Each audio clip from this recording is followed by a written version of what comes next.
personnellement, je peux dire que le yoga, pour moi, c'est le chemin du bonheur. Le yoga, c'est un chemin intérieur. On dit qu'il y a 3 âges dans le yoga.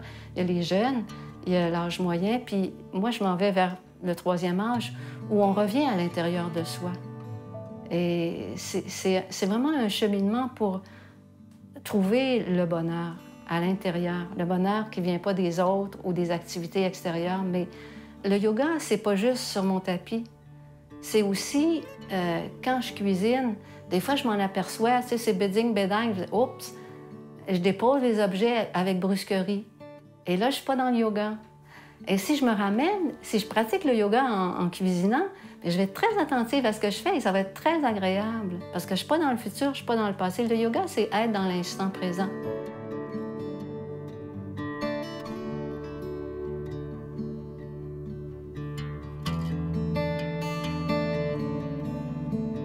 Moi, chaque fois que je fais ma pratique, il y a vraiment un plaisir de me retrouver moi avec moi. Puis après, je suis plus calme, je suis plus efficace, je vais mieux réfléchir, je vais prendre les meilleures décisions.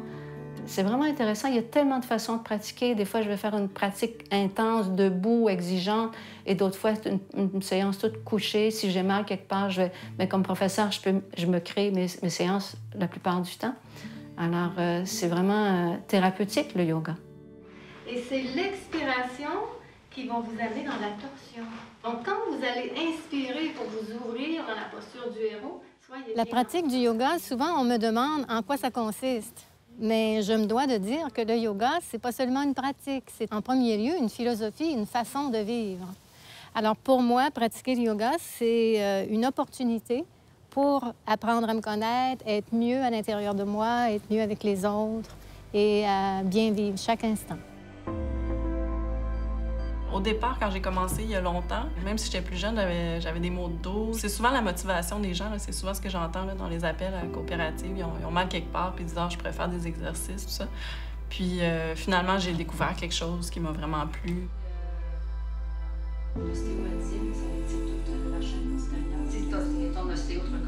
La pratique de yoga m'apporte de la détente, du calme. Aussi, je me sens plus ouverte aux autres. Donc, le yoga, c'est bon pour...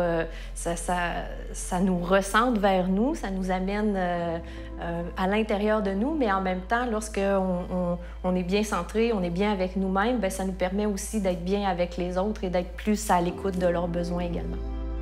Mais là, on dirait que c'est comme si j'avais... C'est comme pris une chambre. Ouais, on étire le bras en arrière. Mais maintenant, là, ça va mieux. Là, je suis vraiment capable.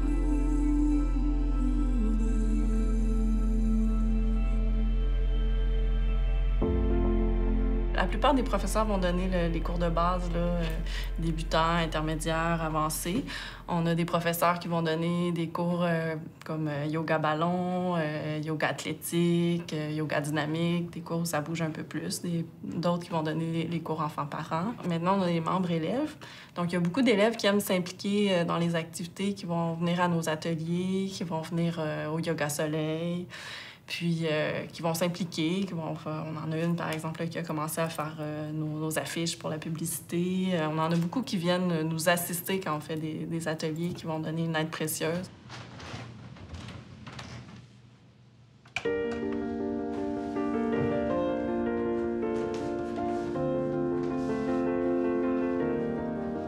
Les cours que j'offre à la coop ont différents objectifs, je dirais. Dans un premier temps, c'est les gens qui n'ont pas encore fait de yoga, qui peuvent venir vers moi, ou des gens qui ont déjà une certaine expérience, ou des gens qui sont vraiment avec moi depuis plusieurs années. Alors, c'est une clientèle qui va du débutant jusqu'au professeur, finalement, qui continue d'enseigner.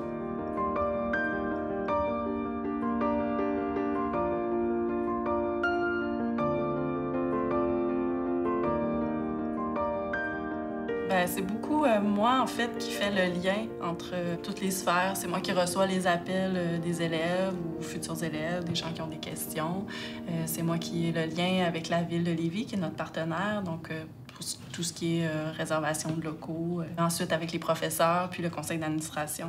C'est pas une grosse coopérative qu'on a, donc c'est des petits défis. Je dirais comme là, présentement, c'est qu'on manque un peu de professeurs, donc de recrutement. Pour moi, le plus gros défi, c'est d'être disponible pour eux parce qu'ils ont chacune leur réalité. Donc, c'est souvent des téléphones le soir. Il y en a d'autres qui vont me répondre par courriel le jour. Il y en a qui sont pas super à l'aise avec les nouvelles technologies. Donc, c'est ça. Il faut vraiment que je sois capable de m'adapter.